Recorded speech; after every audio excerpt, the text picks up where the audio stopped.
ન્યૂઝમાં આપનું સ્વાગત છે। વડોદરાની એક દિવસીય મુલાકાતે પહોંચેલા અરવિંદ કેજરીવાલજીએ શિક્ષકો અને વાલીઓની સાથે શિક્ષણ ઉપર કર્યો સંવાદ। કેજરીવાલજીએ જણાવ્યું કે કેવું અદ્ભુત દ્રશ્ય છે કે 2 મહિના પછી ગુજરાતની અંદર વિધાનસભાની ચૂંટણી આવવા જઈ રહી છે અને એ રાજકીય પક્ષ લોકો સાથે ચર્ચા કરી રહ્યા છે। અમે સારા કેવી રીતે બનાવીશું અને કેવી રીતે સુધારીશું તેમજ શિક્ષણ કેવી રીતે સુધારીશું। હું સમજુ છું કે સ્વતંત્ર ભારતના 75 વર્ષની અંદર એવું ક્યારેય બન્યું નથી। ચૂંટણી પહેલા કોઈ રાજકીય પક્ષ આવીને જનતાની સાથે ચર્ચા કરી કે શાળા કેવી રીતે સુધારવી અને બાળકોનું ભવિષ્ય કેવી રીતે મજબૂત કરવું। અત્યારે તો મોકો છે। આ દેશની અંદર પહેલી વાર એવું બન્યું છે કે ખેડૂતો સાથે સંવાદ થઈ રહ્યો છે અને વેપારીઓની સાથે પણ સંવાદ થઈ રહ્યો છે, વાલીઓની સાથે સંવાદ થઈ રહ્યો છે। ગુજરાતની અંદર શિક્ષણ ઉપર પહેલો સંવાદ બરોડાની અંદર થયો હતો અને મારે દુઃખ સાથે કહેવું પડે છે કે જ્યારે અમે સંવાદની જાહેરાત કરી હતી, જે લાચાર અને 5 દિવસોની અંદર અમે બુકિંગ કરવાનો પ્રયત્ન કર્યો હતો, તે જગ્યાના કારણે ત્યાં લોકોએ ધાક ધમકી આપીને અમને તે જગ્યા આપી ન હતી, પરંતુ અમને 14મી જગ્યાએ બુકિંગ મળ્યું છે। છેલ્લા 7-8 વર્ષોની અંદર અમે દિલ્હીમાં ઘણું બધું કામ કર્યું છે। કોઈ મને પૂછે તો એક કામ જેનાથી સૌથી વધારે મને સંતોષ મળ્યો છે તે છે કે મેં કોની સારામાં સારી શાળાઓ બનાવી। અમે સૌથી વધારે મોટું પુણ્યનું કામ કર્યું છે।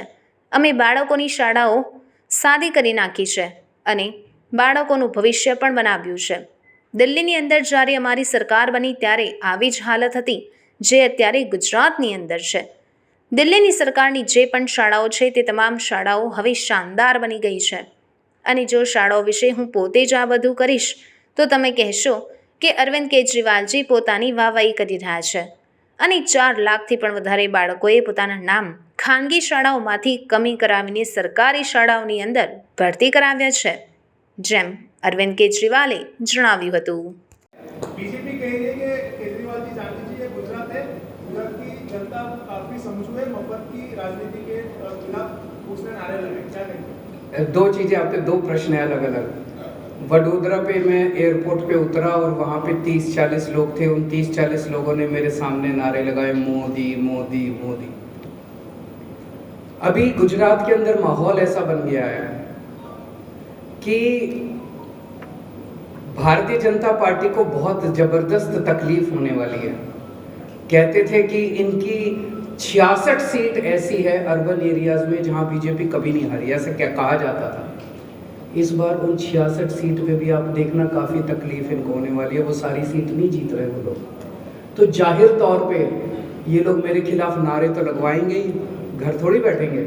30-40 आदमी भेज के नारे लगवा के कहते हैं कि दूसरी चीज़ एक बड़ी इंटरेस्टिंग है, जब भी राहुल गांधी जी गुजरात आए इन्होंने उनके सामने नारे नहीं लगाए।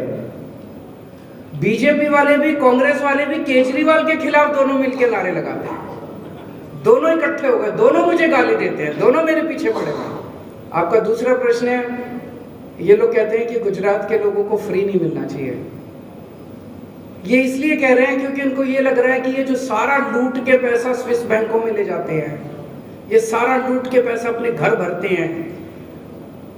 अगर ईमानदार राजनीति हो गई, अगर जनता को फ्री सुविधाएं मिलने लग गई तो इनके लूटने के लिए पैसा नहीं बचेगा। अभी तक इस देश में लूट की राजनीति चल रही थी।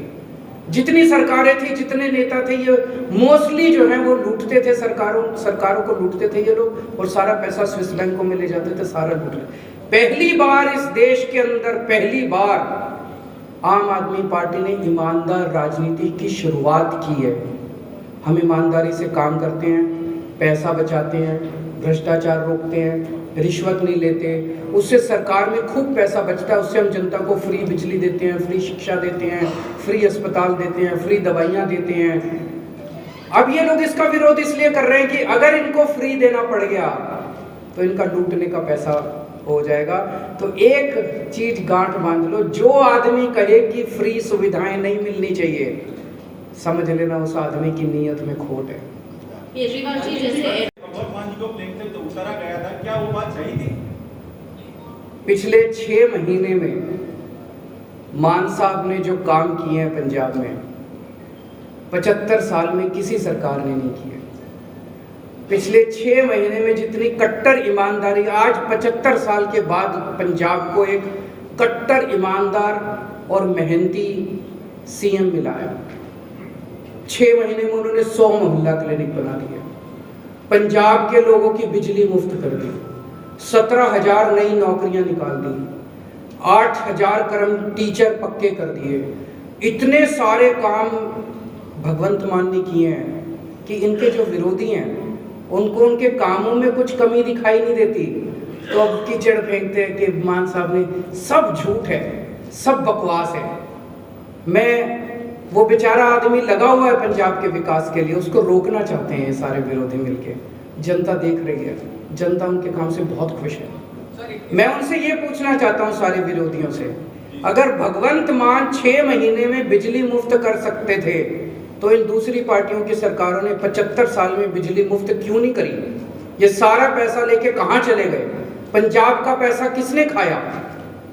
Sir, Mamata Banerjee is showing a soft spot towards BJP. Do you have a statement on that? I'm here, sir. वो उनको पूछिए, मैं कैसे उसका जवाब दे सकता हूँ। Sir, when you went on the airport, Modi ji के नारे से, do you think that BJP is taking you as the new Modi? Do you see that incident in that perspective? नहीं, आई विल नॉट से। मेरे को राजनीति नहीं आती, ये मेरी कमजोरी है।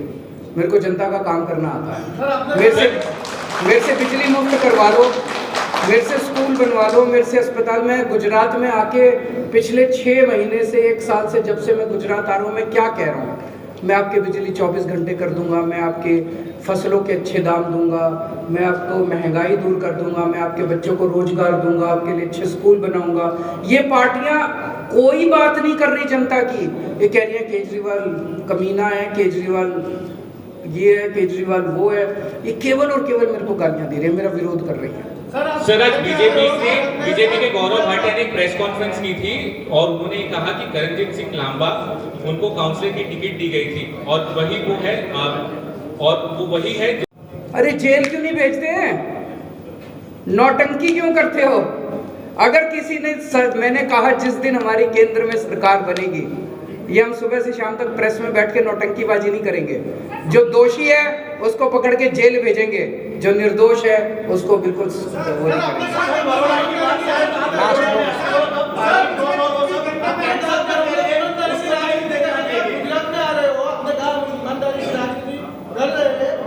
नहीं बिजली दे रहे हैं, गुजरात में आ रहे हो, लेकिन गुजरात एक ऐसा स्टेट है, उसके अलावा हर स्टेट में लगभग शराब है, दारू है, उसकी छुट्टी है, गुजरात में बंद है।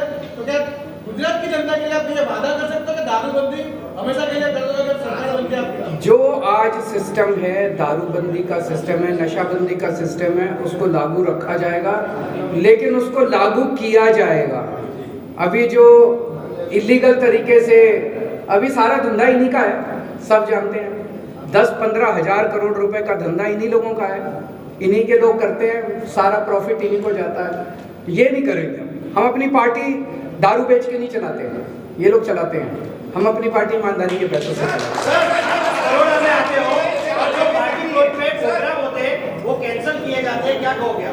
ये सही नहीं है। जैसे बड़ौदा में हमारा प्रोग्राम होना था, 13 जगह हमें बदलनी पड़ी पिछले 3 दिन में, 13 प्लेसेस।